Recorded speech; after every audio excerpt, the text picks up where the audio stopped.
Abran sus Biblias conmigo en el libro de Primera de Pedro y en el capítulo 5, y vamos a leer ahí brevemente. Pero antes de eso, ustedes saben que cuando hablamos de la estructura de la iglesia, de la manera en que la iglesia se dirige, y le anuncié hace unos momentos atrás que tenemos nuestra asamblea anual el 8 de diciembre, donde escogemos personas por votación, que son los que componen lo que llamamos nuestro comité ejecutivo. Un comité con una función administrativa y legal aquí en nuestro estado, porque somos una incorporación. Cuando hablamos entonces de la iglesia y de su liderazgo, a veces es posible que pensemos en modelos conocidos que vemos en el mundo. Quizás pensemos en una estructura de una empresa, una estructura típica en forma de triángulo, ¿verdad? Donde el jefe principal, el director, el patrón está arriba y nosotros estamos ¿a dónde? Abajo. Y mientras la estructura sube, se pone más finita mientras más tú vas subiendo de rango. O quizás pudiéramos comparar la iglesia a una monarquía como la de Inglaterra. Tienen un rey y una reina. La reina manda más que el rey, por cierto. Ambos son figuras, tienen un poquito de poder, pero en sí lo que dirige la nación es su gobierno, sus representantes que han sido electos por el pueblo. Quizás pudiéramos nosotros los latinos pensar en nuestras dictaduras absolutas que hemos tenido, ¿verdad? Algunas de ellas supuestamente electas por el pueblo. El pueblo ha elegido. Fidel Castro sacaba 99.9% de la votación en su país toda vez que había elecciones. ¿Ustedes pueden creer eso?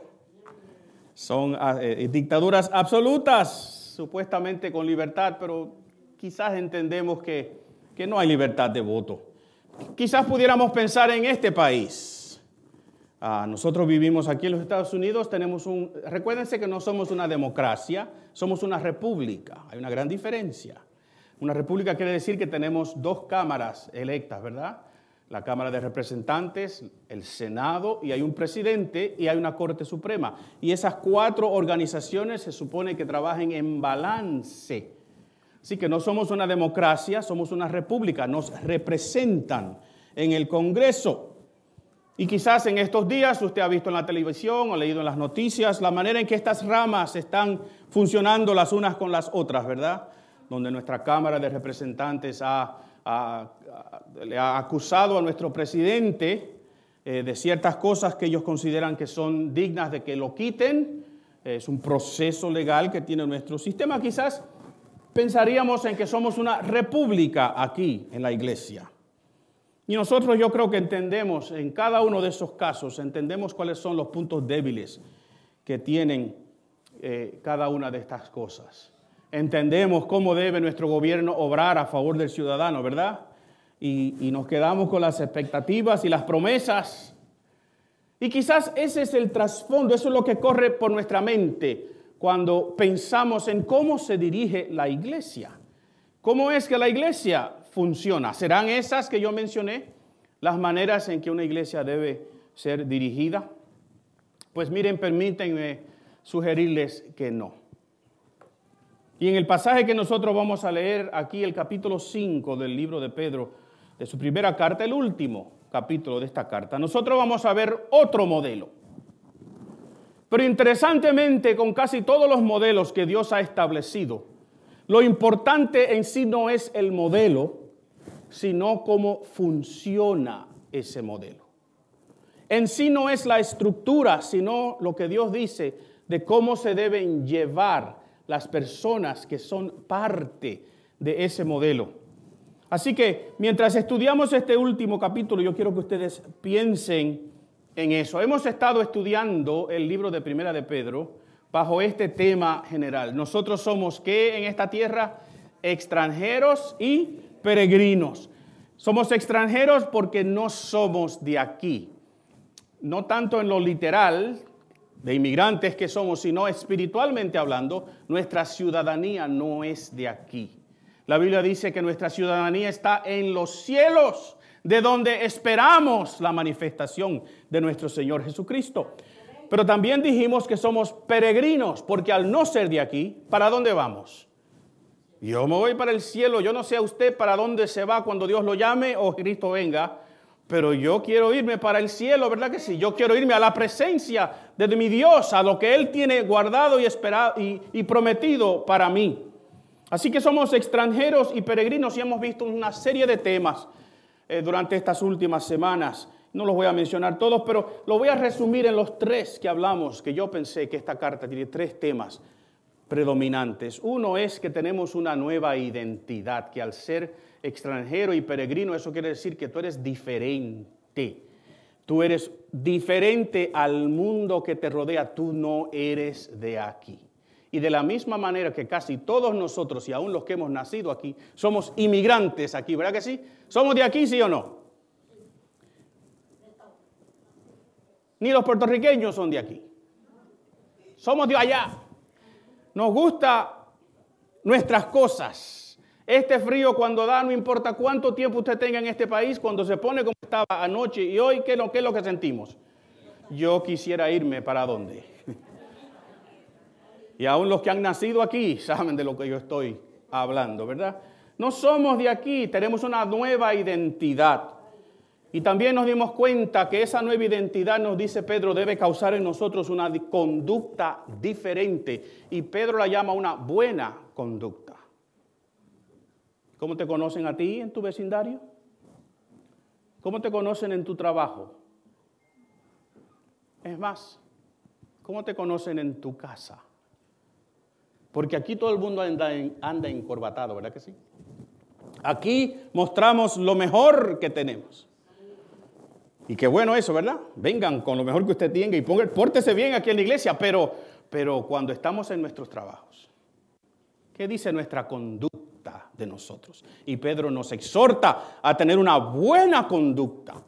Pero también Pedro nos dice algo que hemos hablado bastante y que surge en esta carta a cada momento, y es que por ser extranjeros y peregrinos, por decir que somos cristianos, vamos a tener que sufrir. Y no nos gusta sufrir.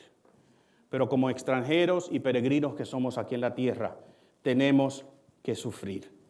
Entonces, si usted se recuerda de algo en estos meses que hemos estudiado esta carta, recuérdese de esas 3 cosas. Usted tiene una nueva identidad, usted debe tener una conducta buena, y por ser cristiano usted va ¿a qué?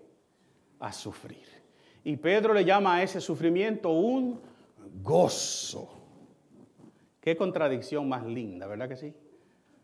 Qué bendición pensar que en sí, si sufro, es porque me estoy identificando con Cristo. Así que vayan conmigo entonces al capítulo 5 del libro de Primera de Pedro. Y yo quiero que leamos estos versos con esta idea. El modelo de la iglesia es uno donde hay una responsabilidad compartida. Vamos a ver una estructura. Vamos a ver posiciones. Pero al final, si leemos cuidadosamente las palabras de Pedro aquí, vamos a ver algo que yo creo que es verdad de la iglesia. Y es que la manera en que la iglesia se dirige, en la manera en que la iglesia corre y funciona, es una donde hay una responsabilidad compartida. Así que vaya conmigo al capítulo 5 del libro de Pedro y lo leemos. La palabra de Dios dice así: ruego a los ancianos que están entre vosotros, yo anciano también con ellos, y testigo de los padecimientos de Cristo, que soy también participante de la gloria que será revelada, apacentad la grey de Dios que está entre vosotros, cuidando de ella, no por fuerza, sino voluntariamente, no por ganancia deshonesta, sino con ánimo pronto, no como teniendo señorío sobre los que están a nuestro cuidado, sino siendo ejemplos de la grey. Y cuando aparezca el príncipe de los pastores, vosotros recibiréis la corona incorruptible de gloria. Igualmente, jóvenes, estad sujetos a los ancianos, y todos que sumisos unos a otros, revestidos de humildad, porque Dios resiste a los soberbios y da gracia a los humildes. Humillaos pues bajo la poderosa mano de Dios, para que Él os exalte cuando fuere tiempo, echando toda vuestra ansiedad sobre Él, porque Él tiene cuidado de vosotros. Sed sobrios y velad, porque vuestro adversario el diablo, como león rugiente, anda alrededor buscando a quien devorar, al cual resistid firmes en la fe, sabiendo que los mismos padecimientos se van cumpliendo en vuestros hermanos en todo el mundo. Y mas el Dios de toda gracia, que nos llamó a su gloria eterna en Jesucristo, después que hayáis padecido un poco de tiempo, Él mismo os perfeccione, afirme, fortalezca y establezca. Y a Él sea la gloria y el imperio por los siglos de los siglos. Amén. Y por conducto de Silvano, a quien tengo por hermano fiel, os he escrito brevemente, amonestándoos y testificando que esta es la verdadera gracia de Dios, en la cual estáis. La iglesia que está en Babilonia, elegida juntamente con vosotros, y Marcos mi hijo, os saludan. Saludaos unos a otros con ósculo de amor. Paz sea con todos vosotros los que estáis en Jesucristo. Amén. Wow, qué lindas palabras de nuestro hermano Pedro. Miren, en el primer verso vimos una palabra que es clave para entender la estructura de la iglesia. Pedro dice, ruego a los que ancianos que están entre vosotros, y Pedro también se identifica como uno. La palabra anciano, literalmente una persona mayor de edad. Pero en el contexto Antiguo Testamentario y Nuevo Testamentario, la persona, el adjetivo anciano se ha convertido en un título. Anciano es una persona que hoy nosotros llamaríamos pastor. Así que Pedro se dirige la palabra a los que ancianos, a las iglesias a las quienes él le está escribiendo. Él se identifica como un anciano también. Se identifica como uno que ha padecido los padecimientos, ha sufrido los mismos padecimientos de Cristo, pero que también que está esperando que la gloria, léanlo ahí en el versículo 1, acuérdense, tenemos que sufrir aquí en la tierra, ¿verdad que sí? Pero a cambio, Dios nos ha dicho que en la eternidad vamos a estar en la presencia de Dios, que la gloria venidera es mucho más grande y buena y mejor que cualquier sufrimiento por el cual estemos pasando. Y entonces Pedro va a hacer una lista de cosas que estos ancianos deben hacer. Y yo quiero que ustedes noten las cosas que Pedro les dice. Pero hay una palabra clave para mí en este pasaje. Y está en el versículo 5. Vayan ahí en el versículo 5. Y dígame cuál es la primera palabra de ese verso. Igualmente. Y hemos visto a Pedro dando listas anteriormente en el capítulo 2, 3, 4. Dando listas y diciendo igualmente. Igualmente. Y cada vez que hemos visto eso nos hemos dado cuenta que Pedro está diciendo hay una lista de cosas que quiero que los ancianos hagan. Y cuando cambia de tema para hablar a otro grupo en la iglesia, les dice que igualmente, no les va a decir igualmente a lo que ustedes están haciendo, porque hay una diferencia. Pero yo entiendo claramente por la palabra de Dios, mis hermanos, que el modelo que Dios está estableciendo ahí, que el concepto no es tanto lo importante qué se hace, sino cómo se hace.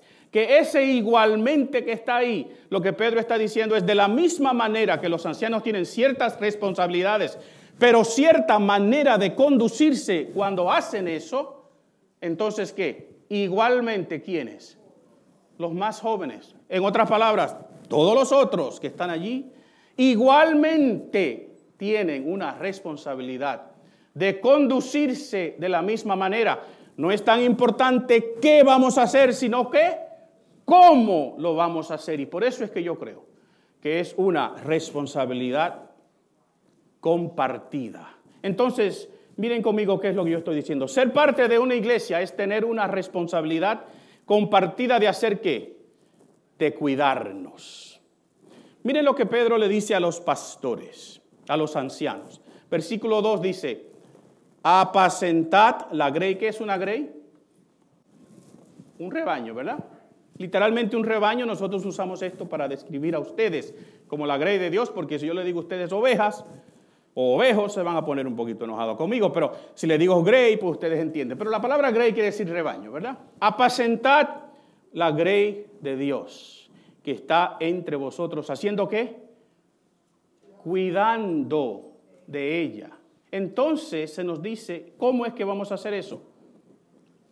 No por fuerza, sino voluntariamente. No por ganancia deshonesta, sino ¿cómo? Con ánimo pronto. No teniendo señorío sobre los que están a vuestro cuidado, sino que siendo ejemplos de la ley. Hay una serie de instrucciones aquí. Y en lo que Pedro nos está diciendo, a los ancianos le dice, a los que están dirigiendo les dice, ustedes tienen la responsabilidad de cuidar la grey de quién. ¿De quién es la grey? De Dios. Cuando yo menciono esta iglesia y digo, yo soy el pastor de esta iglesia, yo siempre trato de corregirme y decir, yo soy el pastor de la iglesia que está en Providence, porque la iglesia no es mía. Cuando yo hablo de ustedes, yo digo mi iglesia a veces, porque los amo mucho. Ustedes son para mí como hijos, algunos un poquito más malcriados que otros. Pero entonces tengo que decir, espérate, no es mi iglesia. La iglesia es de quién? Es de Dios. Jesús es su cabeza. Dios me tiene aquí en la posición de anciano, de pastor de esta iglesia. Entonces tenemos que cuidar un rebaño que no es nuestro. Cuando tú estás trabajando aquí en la iglesia, seas anciano o director o cualquier otra posición en la cual Dios te ha puesto, Dios te está diciendo, cuida de mis ovejas. No son tuyas. Te las han encargado, te las han puesto en las manos a ti. Y por esas ovejas se pagó un alto precio, ¿verdad que sí? Un precio altísimo, pudiéramos decir. Así que hay que apacentar, hay que cuidar, no por fuerza. Comparen este modelo a los modelos que conocemos, a nuestras dictaduras, quizás a nuestro propio presidente que gobierna a través de Twitter. ¿Será así que debe ser el pastor, que yo debería gobernarlos ustedes a través de mensajes de teléfono o de Twitter o de WhatsApp? Serán instrumentos con el cual yo me comunico con ustedes, ¿verdad? Pero no es así, se me llama a apacentar.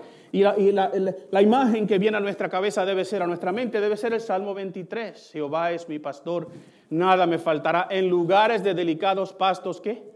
Me hará descansar, junto a aguas de reposo me pastoreará. La misma palabra. ¿Qué es lo que tenemos que llevar nuestras ovejas? A que coman, a que se alimenten, a que descansen. Tenemos que llevarlas a donde pueden tomar agua. Tenemos que cuidarlas. Pero miren, hermanos, no teniendo señorío de ellas, sino siendo ¿qué? Ejemplos.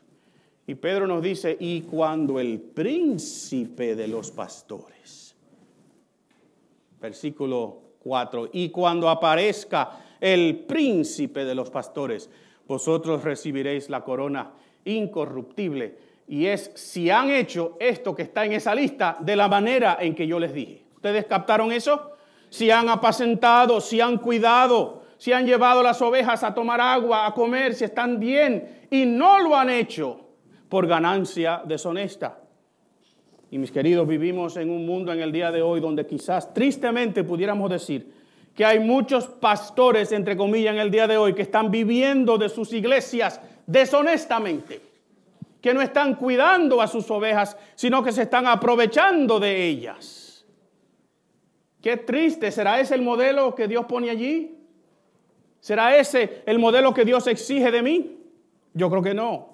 Entonces Pedro les ha hablado a los ancianos, ¿verdad? Y usted pudiera decir, qué bueno, pastor, eso es lo que Dios dice que usted tiene que hacer. ¿Sí? Está bien, lo acepto. Pero aquí en el versículo 5 que yo le dije que hay una palabrita que dice ¿qué?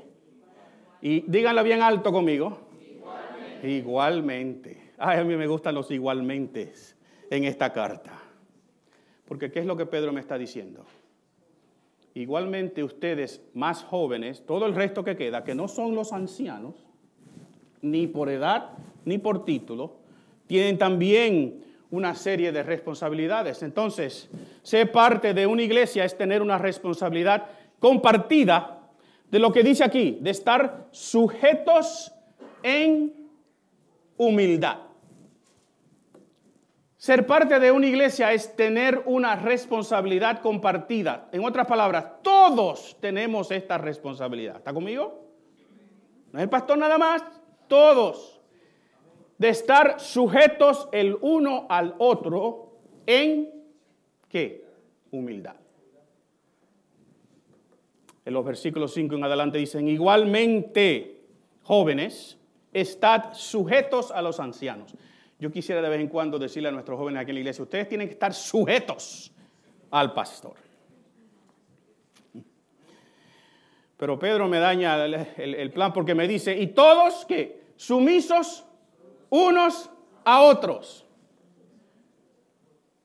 Y entonces, ¿revestidos de qué? De humildad, porque Dios resiste a los soberbios y da gracia a los humildes. Y vuelve y dice el verso 6, humillaos pues bajo la poderosa mano de Dios para que Él os exalte cuando fuere tiempo, echando toda vuestra ansiedad sobre Él, porque Él tiene cuidado de vosotros. Entonces tenemos que revestirnos de humildad. La humildad no es una de las características que nos gusta. Y mucho menos cuando yo menciono el tema de sumisión, inmediatamente se le paran las antenas a la gente. Porque si hay un tema en la Biblia que ha causado problemas, es este tema de la sumisión. No queremos someternos a nadie, ¿verdad que no? Yo soy libre. Y cuando Pedro o Pablo o cualquiera de los escritores en la Biblia dice, mujeres, esposas, estén sujetas a sus maridos, las hermanas inmediatamente empiezan a quejarse. Aunque no me lo digan en público porque ya saben. Dicen, sí, pastor, pero es que él no me ama. Y el hombre me dice, si me amaran, yo no fuera así con ellas. Y empezamos a dar vuelta y ya este tema lo hemos hablado mucho. Lo que me llama la atención a mí, algo aquí bien importante, cuando hablamos de sumisión en la Biblia, escúcheme bien. Cuando hablamos de sumisión en la Biblia no estamos hablando de jerarquía ni de señorío. Dígame conmigo. Porque es imposible que haya jerarquía si yo estoy supuesto a estar sometido a ti y tú a mí. Es algo imposible físicamente de que yo me someta, y la palabra literalmente quiere decir que me pare debajo de, me ponga de pie debajo de otro, es un término militar. Que yo diga, tú eres mi jefe, y tú digas, no, tú eres mi jefe. Entonces, ¿quién es el jefe? Entonces, cuando hablamos de sumisión en la Biblia, no estamos hablando de jerarquía ni de señorío. Estamos hablando de responsabilidad. Es responsable alguien tiene que dar cuentas a Dios por la posición en la que Dios lo puso. Pero no quiere decir que yo tengo dominio sobre ti, ni que tengo señorío sobre ti. No es nada de rango. Entendamos eso, porque es claro, cuando usted entiende eso, entonces se quitan estos conceptos que tenemos, que hemos arrastrado del mundo y lo hemos metido en la iglesia. Y nos molesta que nos diga que nos sometamos. Si Dios lo que me está diciendo es tenemos una responsabilidad mutua. Compartimos una responsabilidad de someternos los unos a los otros. Y para que no haya duda de cómo debe ser eso, Pedro dice, y háganlo ¿con qué? Con humildad. Porque la humildad, escúchenme bien, porque también mal entendemos ese término. La humildad es no tener un concepto de ti mismo más alto del que debes tener. Lo dice Pablo en el libro de Romanos. Ni más bajo, porque eso es un problema psicológico, de estima propia. Y tampoco más alto del que debes tener. Así que si Dios me dice a mí, sométete a la otra persona, y le dice a la otra persona, sométete a mí, y nos dice, háganlo en humildad, en otras palabras, somos ¿qué? Iguales. Pues entonces, mis hermanos, se acaban los problemas que nosotros le hemos metido a estos pasajes, de que no me someto, de que no quiero. Se terminan esos problemas. Debemos revestirnos entonces de humildad. ¿Por qué? Porque así entonces estamos listos para lo que Pedro nos va a decir en los versos que siguen. Porque miren, los versos 8 en adelante. Sed sobrios y ¿qué? Y velad.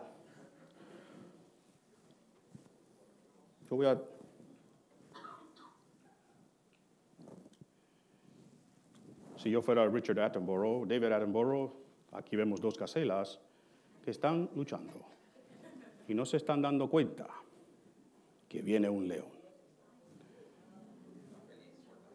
Ellas están discutiendo, ellos son varones, están discutiendo por quién va a ser el más importante.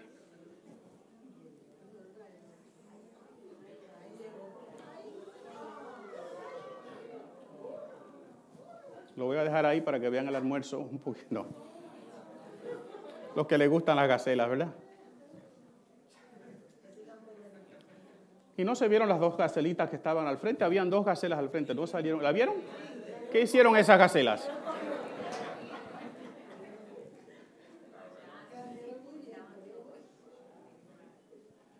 Ahí se están desayunando. Ser parte de una iglesia es tener una responsabilidad compartida de estar sujetos el uno al otro. ¿En qué? En humildad. Porque si no, yo creo claramente que Pedro me está diciendo, sed sobrios y velad.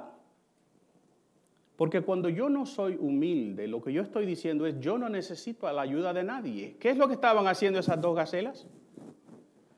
Peleándose quién va a ser el macho en esa manada, ¿verdad? No entendiendo en ese momento que peligra su propia vida. No prestando atención. Si usted oye el video, si lo oye el sonido del video, parece que la gacela que está aquí al frente hace un sonido, parece que se llama, yo no sé. Antes de irse, da una alarma. ¿Y qué hacen las dos gacelas que están peleando?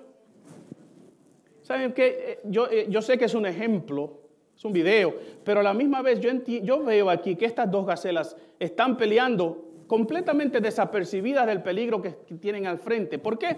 Porque no entienden, no tienen un concepto de estar sometidos los unos a los otros a la manada, que cuando uno en la manada grita la alarma, todas las gacelas se mueven. ¿Ustedes han visto gacelas correr? Todas se mueven cuando una de ellas dice hay peligro. Pero cuando yo no dependo de nadie, cuando yo soy mi propio jefe, cuando yo quiero cumplir con mis propios deseos, pues entonces no estoy sometido el uno al otro, no hay humildad. Ellas están peleando en campo abierto, se han olvidado del peligro. Y las otras dos me llaman la atención. ¿Las vieron? Son tres, hay una que sale corriendo al final. Porque ¿qué debíamos haber hecho nosotros si fuésemos gacelas? Si Dios hubiese dicho que no son ovejas sino gacelas, ¿qué hubiésemos hecho nosotros según este pasaje? Oye, viene un león. Ese león no viene escondido, ¿ustedes lo ven? Viene exactamente como dice Pedro, un león rugiente. Y es interesante que Pedro no dice que el diablo es como un león escondido, que viene en secreto, que zarpa encima de una gacela o de un animal que está desapercibido, sino que este viene a todo lo que da por la calle Broad, ¿verdad? No hay ningún intento en su parte de esconderse. ¿Por qué? Porque él sabe que esas dos gacelas no están prestando atención. Y yo diría que es parecido a lo que sucede en la congregación cuando nosotros no estamos sujetos los unos a los otros, cuando nosotros no hemos decidido que vamos a cuidarnos los unos a los otros. Y permitimos entonces que dos de las nuestras pierdan su vida en este momento. Y Pedro nos dice, tenemos que resistir en una manera como firme. ¿Y firme en qué? Mírenlo ahí. Firme en la fe, versículo 9. Al cual, al diablo, resistid firmes en la ¿qué? En la fe. ¿Por qué nosotros insistimos en esta iglesia en estudiar la Biblia, en estudiar doctrina, en estudiar las enseñanzas de Dios a través de su palabra? ¿Por qué insistimos en eso? Porque eso es la fe. Esta expresión lo que quiere decir es el compendio de nuestras creencias, las doctrinas que nosotros decimos que son nuestras. No la manera en que la iglesia canta o alaba aquí al frente, eso es estilo nuestro. Lo que dice Dios acerca de tu fe, eso es importante. ¿Y cómo es que tú vas a resistir al diablo si estás firme en qué? En la palabra de Dios, firme en el conocimiento de tu fe. Si no lo estás como estas dos gacelas, Peleando por algo que no es importante a la larga, ¿verdad que no? Y poniendo en peligro toda la manada en un sentido de la palabra. Mis hermanos, yo sé que es una ilustración de dos gacelas, esto no es teología. Pero yo quiero que ustedes entiendan claramente que cuando no estamos ayudándonos los unos a los otros y no lo estamos haciendo porque no hay, o no lo estamos haciendo porque no hay humildad, porque no entendemos que esto es una responsabilidad que compartida, porque pensamos que es el pastor que tiene que ir a resolver. ¿Sabían ustedes que nosotros vivimos en un mundo de espectadores? Ahora todos somos periodistas, ¿usted sabía eso? Somos fotógrafos, camarógrafos, y le podemos añadir una palabra al diccionario de la Real Academia, videógrafos, porque no existe la palabra todavía.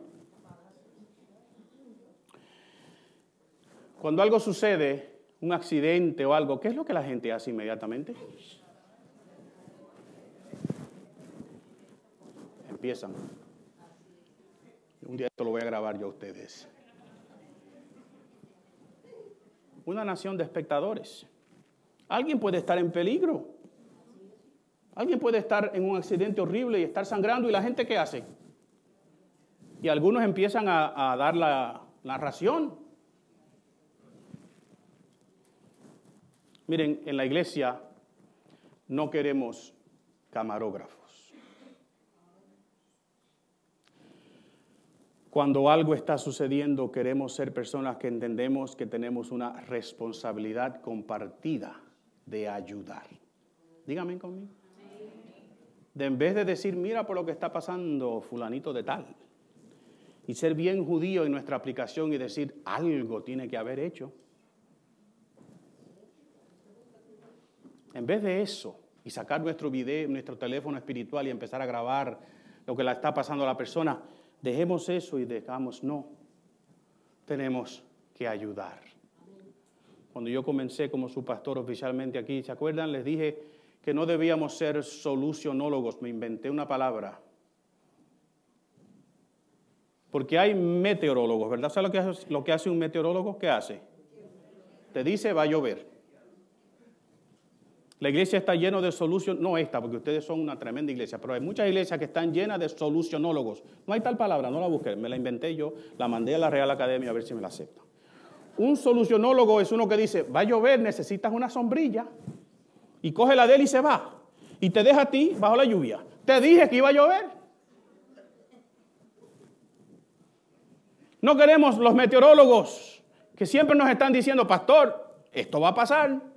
Pastor, usted tiene que hacer algo y nos predicen lo que va a suceder, porque todos los estamos viendo, ¿verdad que sí? Entonces vienen algunos y dicen, pastor, esto es lo que usted tiene que hacer.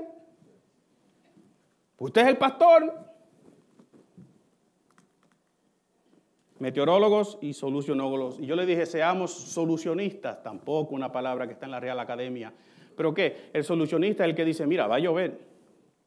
Yo tengo una sombrilla, ven, métete abajo de la mía. Y vamos, y aunque nos mojemos los dos un poquito, por lo menos nos tapamos. Trae una solución al problema, no simplemente te dice lo que es el problema. Pues encima de esas tres cosas que yo les pedí en el 2012, que no fuéramos, ¿verdad? Les voy a decir ahora, no seamos camarógrafos tampoco. Si usted ve a un hermano en su iglesia sufriendo, lo que Dios te está diciendo en este pasaje es, acércate a esa persona y ayúdalo, levántalo, brega con él, trabaja con él o con ella. ¿Por qué? Porque tenemos una responsabilidad compartida. Igualmente, dice ahí, igualmente, ustedes hagan lo que deben hacer en la iglesia. Y por último, los últimos versos de este pasaje que son lindos, los conocemos. Ser parte de una iglesia es saber que otros han sido elegidos también y no lo elegiste tú. Dígame conmigo, los que están aquí fue Dios que los puso. Míralos bien. No lo elegiste tú. Los eligió Dios desde antes de la fundación del mundo para que estuviesen aquí. Y esta cita de Mother Teresa la conocemos, suffering, el sufrimiento. si lo aceptamos juntamente, si lo llevamos juntamente, es gozo. Ahí está citando a Pedro. Si sufren a causa de Cristo, considérenlo un gozo. Pero no sufrimos solos. Lo que yo les estoy diciendo es que Pedro nos está diciendo somos todos parte de un grupo, de una iglesia que Dios ha seleccionado, que Dios ha elegido los que han de estar aquí. Miren el versículo 10, lo conocemos, lo cantamos hace unos momentos atrás. Mas el Dios de toda gracia, ¿y qué dice? Que nos llamó, nos. Pedro no dice que me llamó, nos llamó a su gloria eterna en Jesucristo, paréntesis, después que hayáis padecido un poco de tiempo. Y él dice 4 palabras, no tenemos tiempo para verlas todas, pero ustedes búsquenla ahí. Os perfeccione, afirme, fortalezca y establezca. Y Pedro dice, y nosotros nos añadimos a lo que Pedro dice, ¿verdad? A él sea la gloria y el poder por los siglos de los siglos, ¿qué? Amén.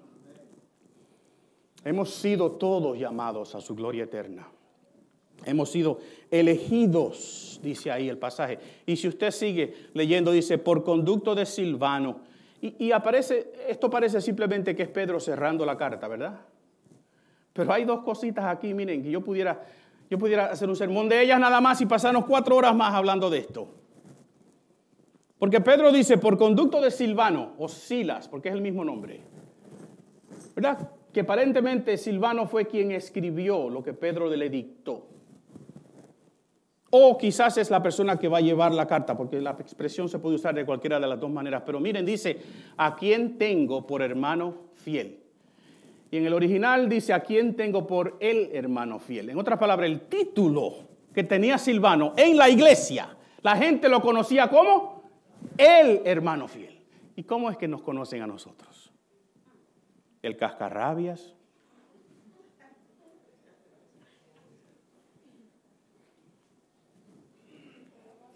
El hermano fiel.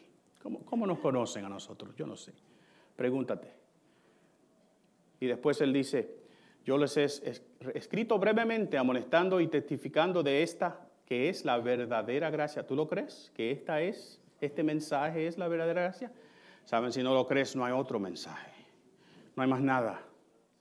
Y por último, miren la expresión que está en el versículo 13. La iglesia que está en Babilonia, que parece ser un nombre para Roma, lo más probable. La iglesia que está en Babilonia. ¿Y cuáles son las próximas 2 palabras? Elegida juntamente.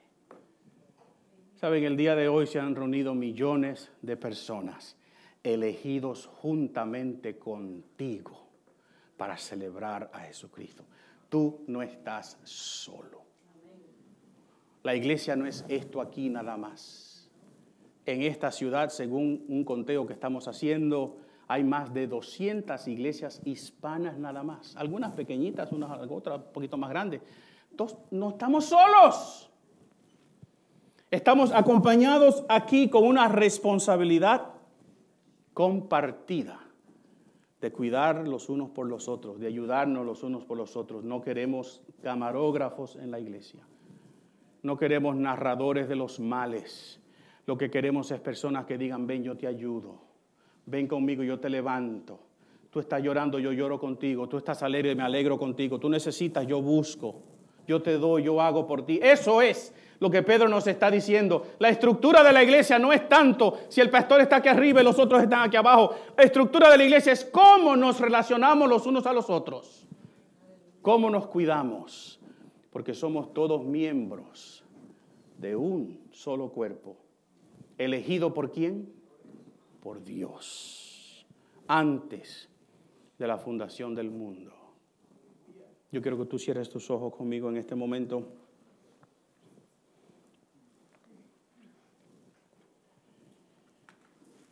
Somos extranjeros y peregrinos.